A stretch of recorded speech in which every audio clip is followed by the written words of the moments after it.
பிரியமானவர்களே, எப்படி இருக்கீங்க? நல்லா இருக்கீங்களா? ஆண்டவருக்குள்ள சந்தோஷமா இருக்கிறீங்களா? ஒவ்வொரு நாள் காலையும் ஆண்டவருடைய கிருபை புதிதாய் இருக்கிறது. ஒரு புதிய நாள் வந்துட்டாலே ஆண்டவர் புது கிருபை நமக்கு தருகிறார், புதிய வார்த்தை தருகிறார். இன்னைக்கு கூட ஒரு புதிய வாக்குத்தத்தம் தரப்போகிறார். அதெல்லாம் இருக்கட்டும், இந்த இடம் எங்க பார்த்தாலும் போட்டா இருக்குதே, எங்க இருக்கு பாக்குறீங்களா? இதுதான் ராமேஸ்வரத்தில் இருக்கிற கடற்கரை. ராமேஸ்வரத்துல கடல் தொழில் செய்யற ஆயிரக்கணக்கான மீனவ சகோதரர்கள் இருக்கிறாங்க. அவங்களுடைய படகுகள் தான் நிற்கிறதெல்லாம் பார்த்தீங்கன்னா, ஏராளமான படகுகள் இருக்கிறது. நிறைய மீனவ மக்கள் இங்க இருக்கிறாங்க. இங்க இருந்து கொண்டுதான் மீன் பிடிக்க அவங்க போகிறாங்க. இது ராமேஸ்வர கடற்கரை பகுதியில் இருக்கிற மீனவர் மக்களுடைய படகுகள். இது இயேசு கிறிஸ்து கடற்கரை ஓரத்துல, கலிலேயா கடற்கரை மீனவர்களை சந்தித்து அவங்களுக்கெல்லாம் ஆண்டவர் வாக்கு கொடுத்தார், ஆசீர்வதித்தார், கூட இருந்தார். அவங்களை தெரிந்தெடுத்து பயன்படுத்தி என்னென்ன விதத்துல பார்க்கிறோம்ல, இங்கு நிறைய மீனவ மக்கள் ரட்சிக்கப்பட்டிருப்பதையும் ஆண்டவரை நேசிப்பதையும் கர்த்தருக்கு சாட்சியா இருக்கிறதை கூட என்னால பார்க்க முடிந்தது. அது ரொம்ப சந்தோஷம். சரி, ஆண்டவர் எனக்கு என்ன வார்த்தை வைத்திருக்கிறார் நினைக்கிறீங்களா? சகரியா 9:12 ஆண்டவர் சொல்றாரு, ரெட்டிப்பான நன்மையை நான் உனக்கு தருவேன் அப்படின்னு ஆண்டவர் சொல்றார். வேற புஸ்தகத்துல யோபு என்ற ஒரு பக்தனை குறித்து எழுதப்பட்டிருக்கிறாரு. அவர் இருந்த அந்த தேசம், அந்த பகுதியிலேயே பெரிய செல்வந்தராயிருந்தார், செல்வாக்குள்ளவராயிருந்தார், பேர் புகழோடு கூட வாழ்ந்தார்.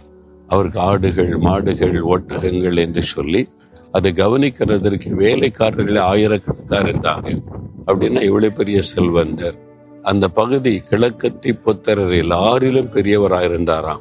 அப்போ அந்த ஊர்லயே பேர் புகழ் பெற்றவர், அதுதான் பெரிய செல்வந்தர்.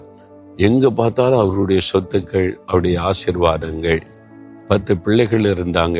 ஆண்டவர் மேல ஒரு அன்பு இருந்தது, விசுவாசம் இருந்தது, நீதிமான். ஆண்டவரே அவரை குறித்து சாட்சி கொடுக்கிறார், என் தாசன் அவன் பாவத்துக்கு விலகி வாழ்கிற ஒரு நீதிமான் என்று ஆண்டவரை சாட்சி கொடுக்கிறார். அப்படிப்பட்ட ஒரு வாழ்க்கை வாழ்ந்தவர். திடீரென்று அவருடைய வாழ்க்கையில ஒரு நஷ்டம் வருகிறது. ஒரே நாளில அவருடைய மந்தைகள் எல்லாம் களவாடப்படுகிறது, சொத்துக்கள் எல்லாம் போய்விட்டது, வேலைக்காரர்கள் எல்லாம் போய்விட்டாங்க, 10 பிள்ளைகளும் ஒரு விபத்துல மரிக்கிறாங்க, எல்லாவற்றையும் இழந்து விட்டார்.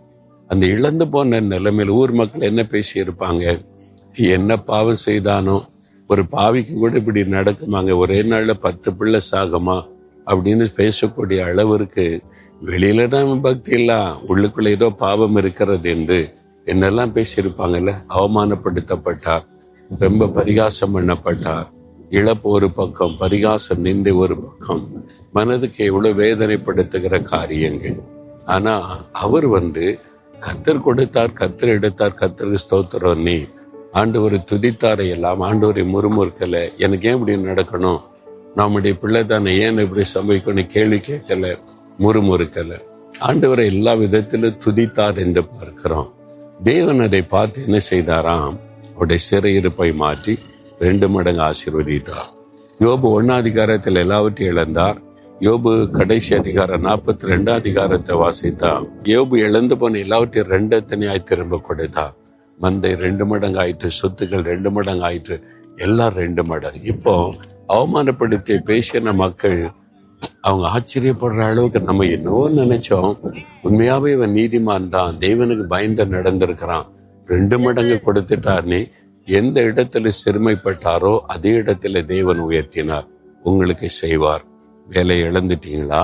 சொத்துக்களை இழந்துட்டீங்களா?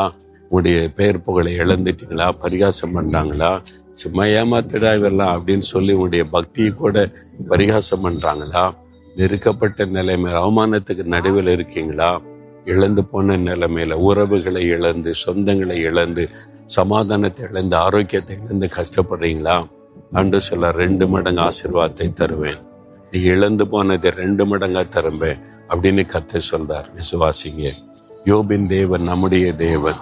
நீங்க உண்மையா இருங்க, ஆண்டவரை துதிங்க, முறுமுறுக்காதுங்க, குறை சொல்லாதுங்க. அவருக்கு தெரியாம எதுவும் நம்முடைய வாழ்க்கையில நடக்க முடியாது.